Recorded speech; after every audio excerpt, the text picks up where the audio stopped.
বিকেলবেলা বন্ধুদের সাথে কথা বলতে বলতে রাস্তা দিয়ে হেঁটে যাচ্ছি। হাসি মজা করতে করতে যাচ্ছি, হঠাৎ কোথা থেকে একটা মেয়ে আসলো। মেয়েটা পিচ্ছি, হয়তো ক্লাস 5-এ বা 6-এ পড়ে।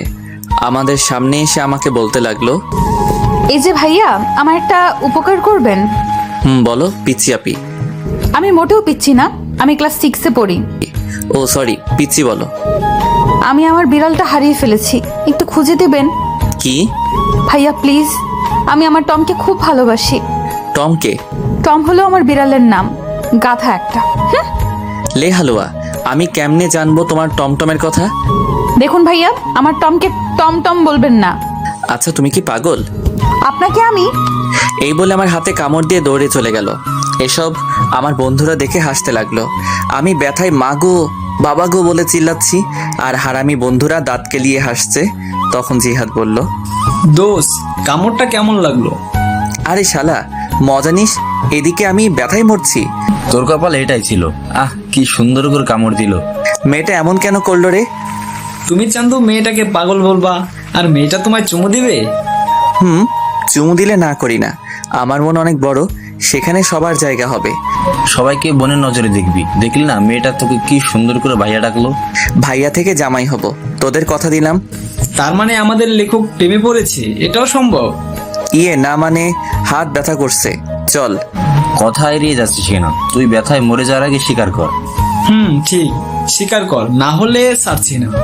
আরে ধুর, রাগ দেখিয়ে লাভ নাই চান্দু। প্রেমে পড়ছি, এবার ছেড়ে দে। এরপর হাত ধরে বাসায় চলে যেতে লাগলাম।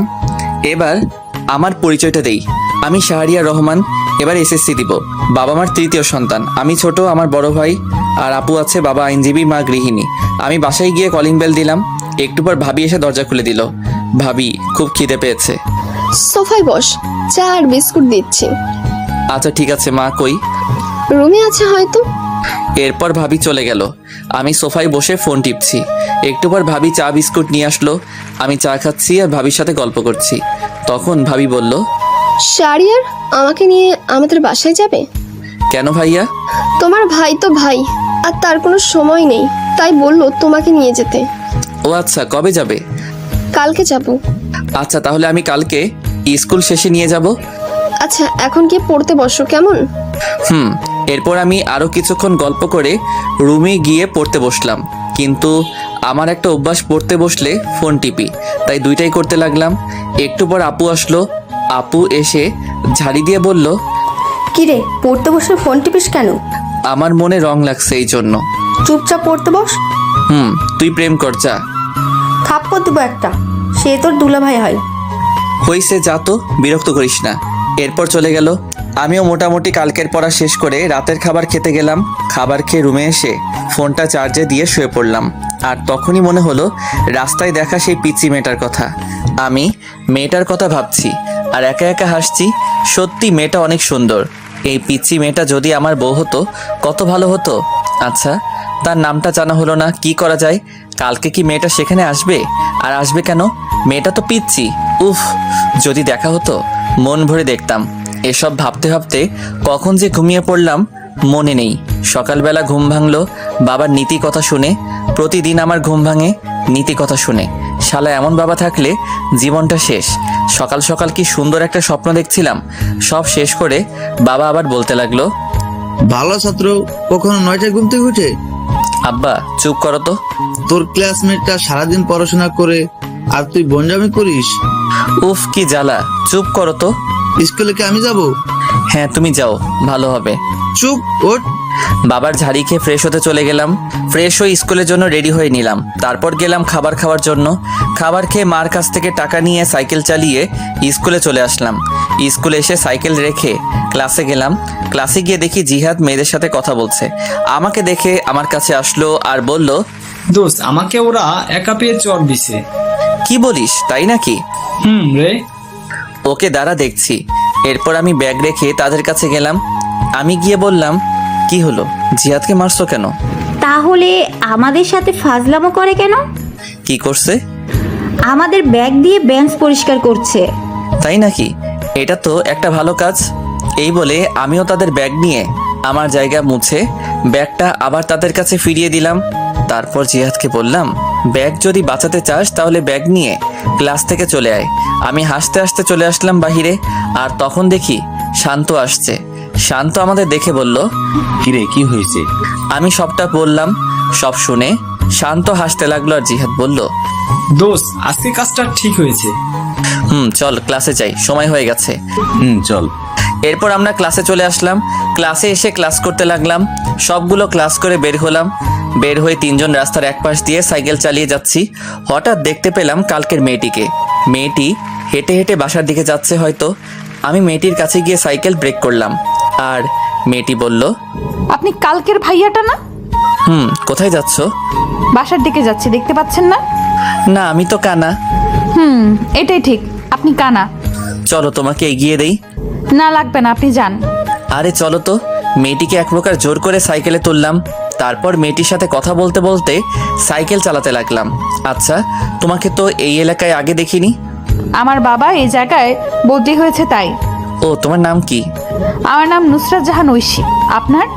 মাশাআল্লাহ, খুব সুন্দর নাম, শাহরিয়া রহমান। আমাকে এখানে নামিয়ে দেন। আমি ঐশীকে নামিয়ে দিলাম আর বললাম, কালকে একই জায়গায় অপেক্ষায় থাকবো, আর বিকালে বের হব। আচ্ছা ঠিক আছে, আমি ছাদে আসবো। আল্লাহ হাফেজ। আল্লাহ হাফেজ। এরপর বিদায় দিয়ে মেয়েটা চলে গেল। আমি ঐশীর যাওয়ার দিকে চেয়ে আছি। হঠাৎ আমাকে শান্ত ধাক্কা দিয়ে বলল, এই যে লেখক চলে গেছে, এবার বাসার দিকে যাওয়া যাক। চলো। এরপর আমি বাসার দিকে যেতে লাগলাম, আর যেতে যেতে জিহাদ বলল, এত তাড়াতাড়ি সবকিছু কেমনে সম্ভব? আর এসব বাদ দে। কেন বাদ দিবে কেন? তুই প্রেম করবি, আমরা কি করবো? তোরা বসে বসে দেখবি। আগে আমাদের সেটিংটা করিয়ে দে, না হলে তোর প্রেমে ভেজাল লাগামু। দিবনি। জিহাদ, তোর জন্য ক্লাসের ওই বজ্জাত মেয়ে লাবিবা ঠিক আছে? ঠিক আছে। ওর সাথে রিলেশন করলে দিনে কয়টা যে চর খামু হিসাব নাই। এটাই আমি চাচ্ছি। এসব কথা বলতে বলতে বাসায় চলে আসলাম। বাসায় এসে ফ্রেশ হয়ে নিলাম। ফ্রেশ হয়ে খাবার খেয়ে রেডি হলাম।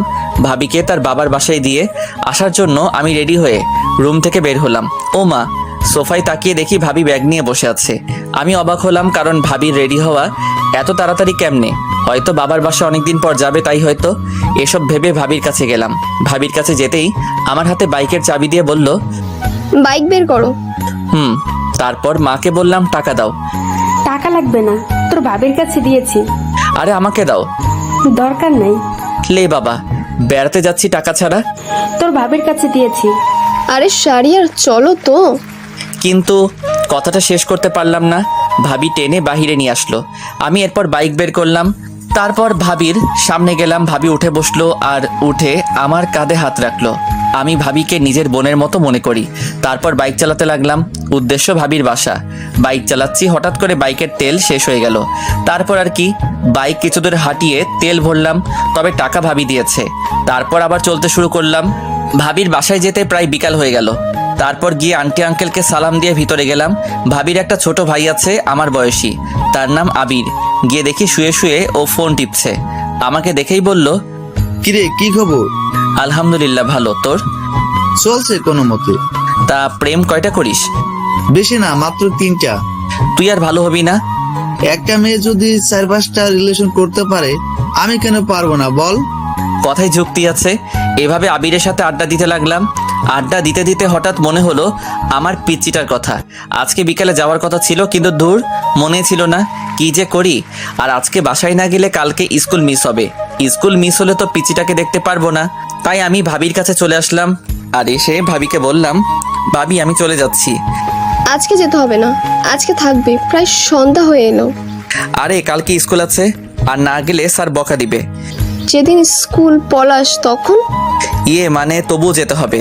এরপর ভাবিকে বুঝিয়ে আন্টি আঙ্কেল থেকে বিদায় নিয়ে চলে আসলাম। একা একা বাইক চালাচ্ছি আর হেডফোন দিয়ে গান শুনছি। বাসায় আসতে আসতে প্রায় রাত 7টা বেজে গেল। আমি বাইক রেখে কলিং বেল দিলাম, আর একটু পর মা এসে দরজা খুলে দিল, আর আমাকে দেখে অবাক হয়ে বলল, কিরে চলে আসলি কেন? কালকে স্কুল আছে। বাহ, বেশ পরিবর্তন হয়েছিস। পরিবর্তন কি আর এমনি হয়েছি মা? বিড়বিড় করে কি বলছিস? কই কিছু না, আমি রুমে যাচ্ছি, চা দিয়ে যেও। এই বলে রুমে চলে আসলাম। রুমে এসে ফ্রেশ হয়ে পড়তে বসলাম। একটু পর মা চা নিয়ে আসলো, আর আমি বললাম, আচ্ছা মা, আপু কি সারাদিন কথা বলে দুলাভাইয়ের সাথে? কি করবে এছাড়া? ওর এই সময়ে জামাইটাও বিদেশে, তাই কথা বলে। জামাই বিদেশে বলে সারাদিন কথা বলতে হয়। ও তুই বুঝবি না, পড়তে বস। এই বলে মা চলে গেল। ও আপনাদের বলা হয় নাই, আপুর বিয়ে হয়েছে 1 বছর, আর আপুর বিয়ের 6 মাস পর দুলাভাই বিদেশে চলে যায়, আর আপু এখন প্রেগনেন্ট, তাই এরকমটা বললাম। আমি চা খাচ্ছি আর ফোন টিপছি। পড়তে বসলে ফোন টিপতে ইচ্ছে করে, তবুও কিছুক্ষণ পরে রাতের খাবার খেয়ে শুয়ে পড়লাম। শুয়ে শুয়ে কিছুক্ষণ ফোন টিপে চার্জে দিয়ে ঘুমিয়ে পড়লাম। সকালে প্রতিদিনের মতো বাবার নীতি কথা শুনে ঘুম ভাঙলো। তারপর উঠে ফ্রেশ হয়ে নিলাম। ফ্রেশ হয়ে রেডি হয়ে খাবার খেতে গেলাম। খাবার খেয়ে বাইকটা বের করলাম, কারণ আজকে বাইক দিয়ে যাব, যেহেতু বাইকের চাবি আমার কাছে। আমি জিহাদকে কল দিয়ে বললাম মোড়ে দাঁড়াতে, শান্তকে নিয়ে। এরপর আমি মোড়ে আসলাম। মোড়ে এসে তাদের সাথে নিয়ে স্কুলে চলে আসলাম। স্কুলে এসে যথাক্রমে ক্লাস করতে লাগলাম। ক্লাস শেষ করে বের হলাম, আর আমি বললাম দোস্ত তোরা হেঁটে আয়, আমি তোর ভাবিকে বাসায় দিয়ে আসি। আচ্ছা, কিন্তু জিহাদ কই? আমি দূরে তাকিয়ে দেখি একটা মেয়ের সাথে কথা বলছে। আমি ডাক দিলাম। আমি ডাক দিতেই হেসে দিল। আমাদের বোঝার বাকি রইল না, জিহাদ পটানোর চেষ্টা করছে। আমি শান্তকে বললাম